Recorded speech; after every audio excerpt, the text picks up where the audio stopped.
Poly B pipe, also known as polybutylene, gained popularity in residential construction during the 80s and 90s due to the low cost and ease of installation. Far too quickly, homeowners discovered this plumbing material had a flaw where it tended to fail, resulting in leaks and the need for replacement.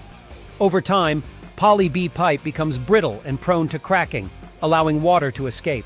Leaks can occur anywhere along the plumbing line, causing damage to walls, ceilings, and floors. Not only do leaks lead to water damage, but they can also occur suddenly with no warning, resulting in unexpected problems and the need for immediate repair.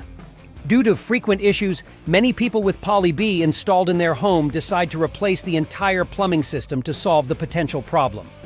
This type of work is called repipe or repiping and should be done by a professional. It is detailed work and requires someone with experience to make sure the work is done correctly. Disruptions are minimal while the work is being done and can usually be finished in a day or two. If your home has Poly B you want removed, call us for a professional solution. We've been repiping homes for decades and have the experience to get the job done quickly and efficiently.